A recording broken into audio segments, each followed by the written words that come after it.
SBS academy के YouTube channel में आपका स्वागत है। तो आज की वीडियो वाकई में बहुत ही कमाल की होने वाली है।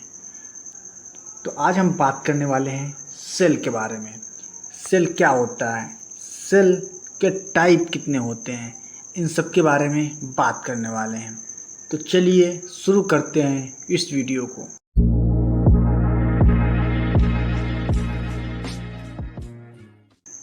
तो सबसे पहले बात कर लेते हैं what is a cell.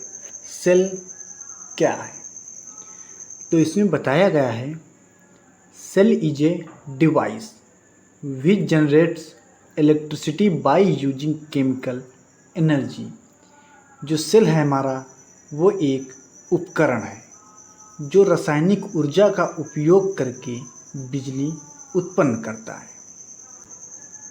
A cell consists of electrodes and electrolytes। एक सेल में इलेक्ट्रोड और इलेक्ट्रोलाइट्स होते हैं। और इसमें आगे बताया गया है electrodes are the conductors through which current can pass. Electrode वे कंडक्टर होते हैं जिनसे होकर करंट गुजर सकता है। They can be a form of wire और रॉड और प्लेट। वे तार या रॉड या प्लेट के रूप में हो सकते हैं। तो सेल का मतलब ये हुआ, सेल एक उपकरण है जो रासायनिक ऊर्जा का उपयोग करके बिजली उत्पन्न करता है, या एक तरीके से कह सकते हैं सेल एक उपकरण है जो रासायनिक ऊर्जा को विद्युत ऊर्जा में कन्वर्ट करता है, सेल कहलाता है। जो सेल होता है उसमें इलेक्ट्रोड और इलेक्ट्रोलाइट्स होते हैं। इलेक्ट्रोड जो होते हैं वे कंडक्टर होते हैं जिनसे होकर हमारा करंट गुजरता है। और जो हमारा सेल होता है वो एक स्टोरेज डिवाइस होती है जो डीसी करंट को स्टोर करती है। अब बात कर लेते हैं टाइप ऑफ सेल के बारे में। सेल कितने टाइप के होते हैं? जो हमारा सेल है वो मुख्यतः दो टाइप का होता है। एक होता है चार्जेबल सेल,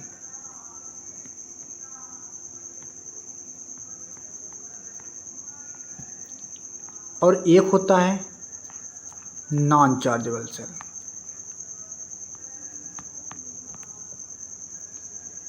जो चार्जेबल सेल होता है वो हमारा सेकेंडरी सेल होता है, और जो हमारा नॉन चार्जेबल सेल होता है वो हमारा प्राइमरी सेल होता है। तो बात कर लेते हैं प्राइमरी सेल क्या होता है और सेकेंडरी सेल क्या होता है, इन सब के बारे में बात कर लेते हैं। तो सबसे पहले हम बात कर लेते हैं प्राइमरी सेल के बारे में। जो हमारा प्राइमरी सेल होता है वो एक बार डिस्चार्ज होने के बाद दोबारा चार्ज नहीं किया जा सकता है। लेकिन इसके बिल्कुल अपोजिट जो हमारा सेकेंडरी सेल होता है वो एक बार डिस्चार्ज करने के बाद दोबारा चार्ज किया जा सकता है। और जो हमारा सेल है, अगर हम उसकी बनावट के हिसाब से बात करें तो जो हमारा सेल है वो बनावट के हिसाब से भी दो भागों में बांटा गया है। एक होता है हमारा लिक्विड सेल। जिस सेल में लिक्विड भरा होता है उसे हम लिक्विड सेल कहते हैं। और दूसरा होता है हमारा शुष्क सेल, या जिसे हम कह सकते हैं ड्राई सेल। तो जो बनावट के हिसाब से है वो सेल हमारे टू टाइप के होते हैं। एक होता है लिक्विड सेल जिसमें हमारा लिक्विड भरा होता है, और दूसरा होता है ड्राई सेल जो बिल्कुल शुष्क होता है। बैटरी के अंदर जो केमिकल भरा होता है उसे हम इलेक्ट्रोलाइट कहते हैं।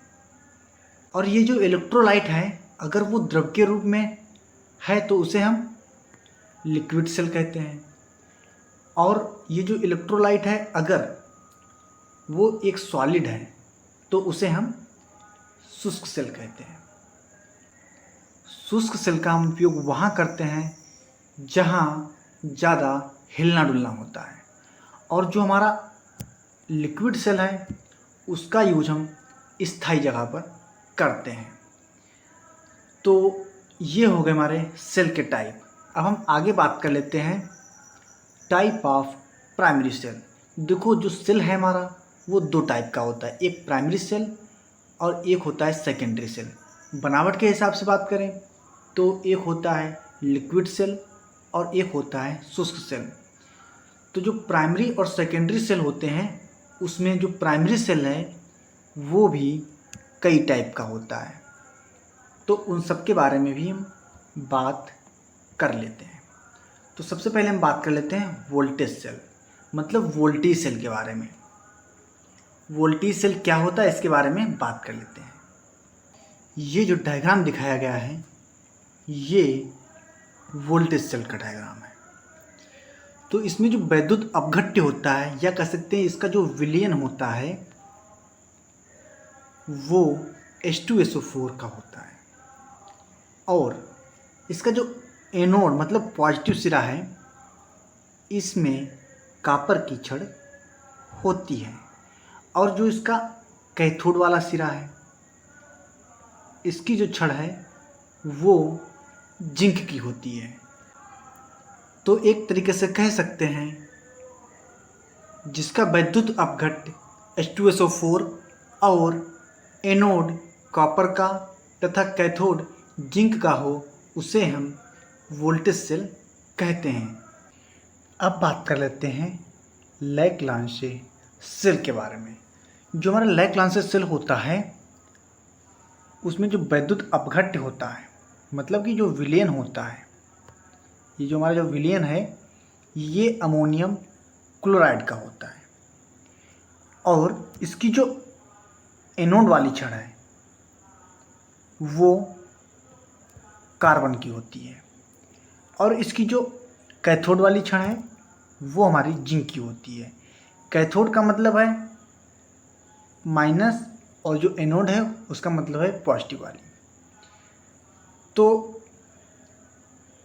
लैग्रांज सेल उसे कहते हैं जिसका विलयन अमोनियम क्लोराइड का हो और उसकी जो पॉजिटिव वाली छड़ है वो कार्बन की और जो निगेटिव वाली छड़ है जिंक की हो, उसे ही हम लैग्रांज सेल कहते हैं।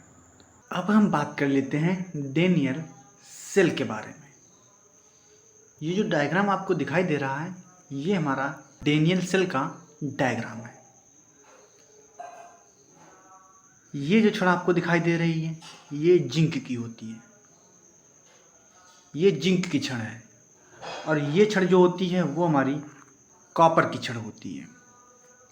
यहाँ पर आपको जो निगेटिव सिरा है इसका ये एनोड का बना होता है, क्योंकि जिंक का ऑक्सीकरण होता है। ऑक्सीकरण का मतलब है इलेक्ट्रॉन निकल जाते हैं, और ये जो विलयन होता है इसका वो ZnSO4 जिंक सल्फेट का होता है। तो जो छड़ है वो विलयन के सापेक्ष निगेटिव हो जाती है, इसीलिए इसका जो एनोड वाला सिरा है वो निगेटिव है। और इधर साइड ये जो कॉपर है इलेक्ट्रॉनों को ग्रहण करता है। इसका मतलब है कि कॉपर का अपचयन होता है, जिसके कारण जो कॉपर की छड़ है ये विलयन के सापेक्ष पॉजिटिव होती है, इसीलिए इसका पॉजिटिव सिरा कैथोड कहलाता है। आपने अन्य सेलों में देखा होगा जो एनोड का सिरा होता है वो पॉजिटिव होता है, लेकिन इसमें जो एनोड का सिरा है वो निगेटिव है और कैथोड का सिरा पॉजिटिव है। तो जो डेनियल सेल होता है उसका जो एनोड सिरा है वो जिंक का बना होता है और कैथोड सिरा है वो कॉपर का बना होता है। जो जिंक की छड़ होती है वो जिंक सल्फेट के विलयन में पड़ी होती है, और जो कॉपर की छड़ होती है वो कॉपर सल्फेट के विलयन में पड़ी होती है। इन दोनों को एक U2 मतलब यू आकार की नली से जोड़ दिया जाता है। तो एक तरीके से कह सकते हैं कि डैनियल सेल वह होता है जिसका एनोड सिरा जिंक की छड़ का और कैथोड सिरा कॉपर की छड़ का होता है, तथा जिंक की छड़ जिंक सल्फेट के विलयन में तथा कॉपर की छड़ कॉपर सल्फेट के विलयन में पड़ी होती है। तो इन दोनों के बीच जो रासायनिक अभिक्रिया होती है उससे जो सेल बनता है उसे हम डैनियल सेल कहते हैं। तो ये हो गया हमारा डैनियल सेल। तो अब हम बात कर लेते हैं ड्राई सेल मतलब शुष्क सेल के बारे में। शुष्क सेल, ये जो डायग्राम आपको दिखाया गया है ये शुष्क सेल का डायग्राम है। ये जो शुष्क सेल है इसकी जो बाहरी परत होती है वो जिंक की बनी होती है और इसमें अमोनियम क्लोराइड, जो अमोनियम क्लोराइड होता है बहुत ही गाढ़ा होता है, वो विलयन के रूप में मतलब वैद्युत अपघट्य के रूप में कार्य करता है, बिल्कुल सॉलिड होता है। और जो इसकी अंदर वाली छड़ होती है वो कार्बन की बनी होती है। तो एक तरीके से कह सकते हैं ड्राई सेल वह सेल होता है जिसकी बाहरी परत जिंक की तथा उसमें जो छड़ होती है वो कार्बन की बनी होती है और उसमें अमोनियम क्लोराइड एक वैद्युत अपघट्य के रूप में कार्य करता है, उसे हम ड्राई सेल कहते हैं। तो ये हो गया हमारा ड्राई सेल। तो अब हम बात कर लेते हैं सेकेंडरी सेल के बारे में। सेकेंडरी सेल क्या होता है? ये जितने भी डायग्राम दिखाए गए हैं ये सभी सेकेंडरी सेल के डायग्राम हैं। जो सेकेंडरी सेल होते हैं वो एक प्रकार की विद्युत बैटरी है जिसे चार्ज किया जा सकता है, लोड में डिस्चार्ज किया जा सकता है और कई बार रिचार्ज किया जा सकता है। एक डिस्पोजल या प्राथमिक बैटरी के विपरीत पूरी तरह चार्ज किया जाता है और उपयोग के बाद त्याग किया जाता है। बस सेकेंडरी सेल और प्राइमरी सेल में इतना ही अंतर है। जो हमारा सेकेंडरी सेल है, सेकेंडरी सेल जो हमारे होते हैं इनको हम डिस्चार्ज करने के बाद दोबारा चार्ज कर सकते हैं, लेकिन जो हमारे प्राइमरी सेल होते हैं उनको हम डिस्चार्ज करने के बाद दोबारा चार्ज नहीं कर सकते हैं। तो इसीलिए सेकेंडरी सेल ज़्यादा अच्छे सेल माने जाते हैं। तो इस वीडियो में हमने सेल के बारे में पूरी जानकारी बता दी है। तो फ्रेंड्स, अगर हमारी वीडियो आपको पसंद आ रही है तो लाइक कीजिए, शेयर कीजिए और हमारे चैनल को सब्सक्राइब कीजिए। मिलते हैं एक नए वीडियो में नए टॉपिक के साथ। तब तक के लिए जय हिंद, जय भारत।